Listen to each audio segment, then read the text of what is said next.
Parce que la foi n'est pas un parcours sans embûches, dans Faith, on livre les témoignages de nos combats pour nous rappeler que rien n'est impossible à Dieu. Bonne écoute. Bonjour à tous et bienvenue dans ce tout premier épisode de Faith. Alors c'est un épisode un peu particulier, c'est pas du tout le format que vous aurez l'habitude d'entendre par la suite, mais cet épisode c'est celui de présentation. Celui où je vais vous témoigner un petit peu de mon parcours et vous raconter pourquoi est-ce que j'ai eu envie de lancer ce podcast.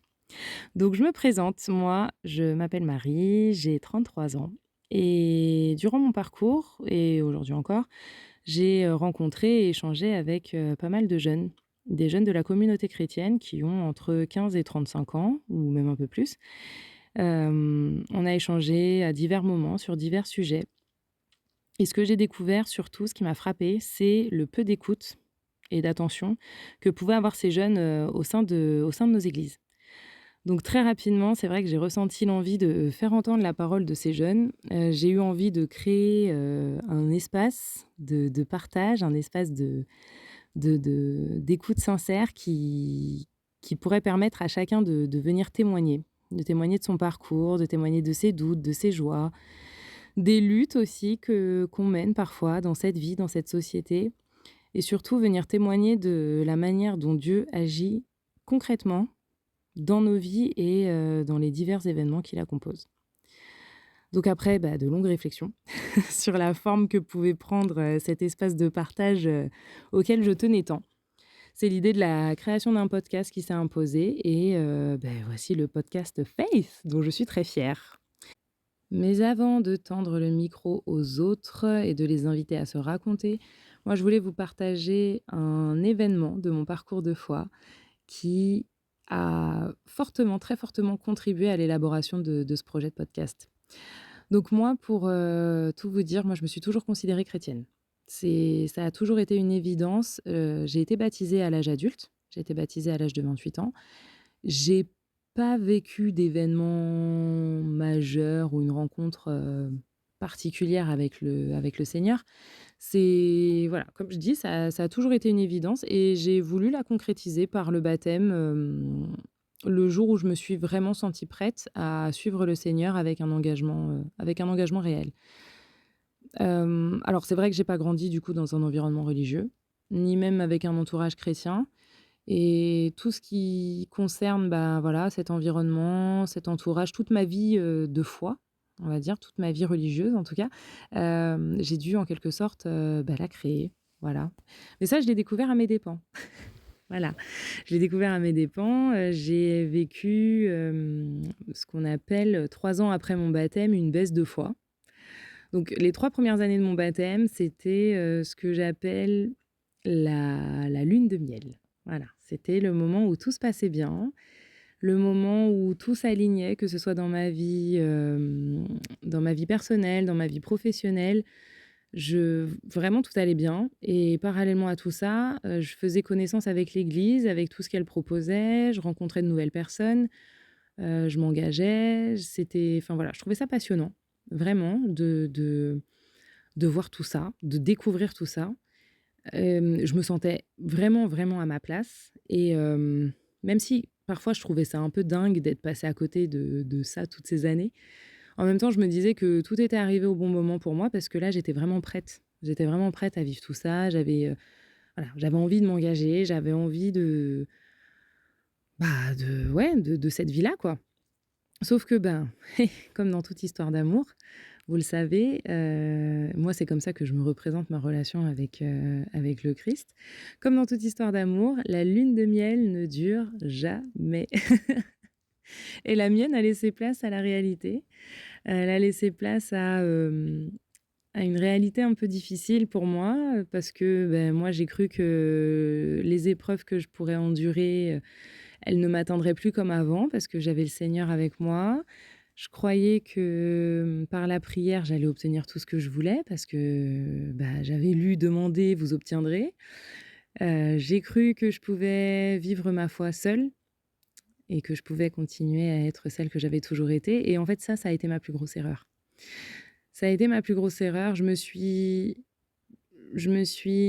bien dire, heurtée à la vie comme si je l'avais jamais vécue avant. C'est-à-dire que c'est un peu bizarre à dire comme ça, mais j'avais connu des épreuves avant la foi. Mais en fait, j'avais tellement idéalisé ma foi, ma nouvelle vie en Christ et ce qu'elle pouvait être et m'apporter. Alors je dis pas qu'elle m'apporte rien, bien évidemment, mais j'avais tellement idéalisé ça que quand, les épreuves sont arrivées, quand des choix difficiles se sont imposés à moi, quand j'ai compris que j'obtiendrais pas tout ce que je voulais simplement parce que j'avais prié, quand j'ai ouvert aussi les yeux sur certaines réalités de l'Église, ça a été hyper violent pour moi. C'était quelque chose, enfin, à laquelle j'étais pas préparée et donc pendant plus d'un an, j'ai été au désert. 1 an, ouais, 1 an, ça a bien laissé le temps, au diable de chuchoter à mon oreille. Moi, j'ai tout remis en question à ce moment-là. J'ai remis en question, mes choix, j'ai remis en question mon baptême et ça a été super dur parce que moi, mon baptême, comme je vous l'ai dit, je l'ai choisi. C'était ma décision en tant qu'adulte. C'était un choix que j'avais fait en pleine conscience, que j'avais mûrement réfléchi, que j'avais voulu et en essayant de me décaler un peu de tout ça, ça m'a fait prendre conscience que, bah, c'était la réalité de la foi. Voilà, ça m'a fait prendre conscience de ce qu'allait être vraiment ma vie avec Dieu si je choisissais de continuer sur le chemin que j'avais choisi. Et comme dans un couple, parce que j'aime bien, l'analogie, c'est le moment un peu où tu réalises que la personne avec qui tu es, elle a des défauts. À ce moment-là, tu as 2 choix. Soit tu acceptes la personne dans son entièreté et tu t'engages, soit tu pars. Bah, pour moi, avec la foi, ça a été pareil. Sauf que là, c'est pas Dieu qui a des défauts, c'est moi qui les ai et c'est le monde dans lequel je suis et ça va être dur. Ça va être très dur, il va y avoir des moments de doute, des moments d'incertitude, des moments d'incompréhension. Hem, mais la promesse que le Seigneur m'a fait, c'est d'être avec moi tous les jours jusqu'à la fin du monde. Il m'a pas promis de m'éviter les épreuves, au contraire, il m'a dit que qu'il allait en avoir. Il m'a dit que j'allais devoir souffrir, mais qu'il fallait que je prenne courage parce que lui était vainqueur du monde. Donc au final, quand, j'ai eu ce choix à faire, à savoir est-ce que je continue ou pas, parce que c'est un peu comme ça que je l'ai vécu, bon, je vais pas vous mentir, j'ai hésité. J'ai hésité parce qu'il y avait quelque chose pour moi de rassurant dans ma vie d'avant et je me suis dit: «Bon, bah, allez, on passe à autre chose, c'est pas grave, j'ai essayé, finalement, c'était peut-être pas pour moi» et en même temps, quand j'y pensais, ça me faisait, c'était quelque chose de viscéral. J'étais pas du tout alignée avec moi-même. Je savais pertinemment que si je claquais la porte de l'église à ce moment-là, je me perdais pour de bon. Parce qu'en fait, ma place, elle était là. C'était c'était une évidence, enfin, il y a pas, il y avait pas d'autre solution. Donc ben, j'ai décidé de rester. J'ai décidé de rester, j'ai continué à me battre et j'ai réalisé que j'allais pas me battre toute seule. Donc j'ai parlé de ce que je vivais. J'ai partagé mes difficultés, j'ai cherché du soutien. J'ai cherché du soutien auprès de personnes de ma communauté, des prêtres, des laïcs, et surtout auprès de jeunes de mon âge. Hem, Parce qu'en fait, il était important pour moi d'avoir des personnes qui pouvaient être amenées à vivre les mêmes choses que moi. Pas nécessairement dans la baisse de foi, mais plus dans comment dire? Dans les réalités de vie. Dans la réalité de vie, dans le fait, ben, oui, parce qu'on traverse les mêmes choses quand on a, entre 25 et 30 ans, on est amené à être confronté aux mêmes problématiques, de vie, aux mêmes problématiques de société et cetera. Donc c'était important pour moi de pouvoir partager avec ces personnes-là et ça a été en grande partie ce qui m'a aidé à sortir de ce moment, très difficile et c'est comme ça que j'ai créé mon cercle.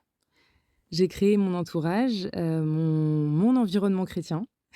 Alors cet environnement ne cesse de s'élargir, mais à ce moment-là, c'est ce qui m'a vraiment permis de me recentrer, qui m'a remis de la discipline dans ma vie de prière et c'est surtout ce qui m'a permis de revenir plus apaisée, plus affermie et plus consciente de tout ce qui pouvait arriver pour moi. Donc pourquoi est-ce que moi j'ai choisi de vous partager tout ça?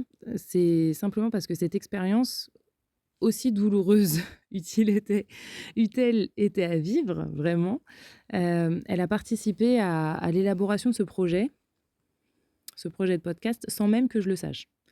Parce que bon, au moment où je l'ai vécu, je l'ai vécu. Mais c'est vrai qu'en en y réfléchissant, moi, c'est vraiment en témoignant et en partageant cette expérience que j'ai réussi à reprendre mon chemin. Ma foi, je l'ai vu grandir, je l'ai vu évoluer, se transformer, vaciller et je sais que c'est pas fini. Je sais qu'il y aura encore des moments difficiles, mais à travers tout ça et surtout à travers ce que d'autres m'ont raconté par la suite, parce qu'à partir du moment où on ouvre la parole, ben, de notre côté, la parole s'ouvre aussi du côté des autres. Moi, ce qui m'a c'est tout ça qui m'a permis de rencontrer un Dieu patient, bienveillant et puissant. Ce Dieu qui agit quand on fait pleinement confiance, quand on lâche prise, quand on admet que par nos propres moyens, on n'arrivera pas à surmonter, tout ce qui nous tourmente et moi, c'est ce Dieu que j'ai eu envie de faire rayonner ici à ce micro. Un Dieu qui marche avec nous toujours, même quand on comprend pas tout. Un Dieu qui nous aime, même quand on tombe. Un Dieu qui est présent quand on doute, qui vient nous chercher à des moments auxquels on n'aurait jamais pensé. Et un autre aspect qui était important aussi pour moi, dans ce projet de podcast, c'est, l'aspect, communautaire. Alors il existe une phrase très connue et très utilisée aussi qui dit qu'un chrétien seul, c'est un chrétien en danger et bah, moi, mon expérience de la solitude dans la foi, me l'a prouvé. J'avais envie, en fait, que ce podcast, ça soit aussi une sorte de présence, une sorte de connexion entre frères et sœurs en Christ, pour que chacun sache qu'il ou elle n'est pas seul. Alors ici, je vous invite à découvrir chaque fois un nouvel invité qui sera soit un jeune homme, soit une jeune femme et qui viendra raconter comment il ou elle vit sa foi dans sa vie quotidienne, que ce soit au travail, dans les études, dans les relations, dans les épreuves. On découvrira des témoignages simples, des témoignages vrais, bouleversants peut-être aussi parfois, mais en tout cas des témoignages qui, je l'espère, seront toujours porteurs d'espérance.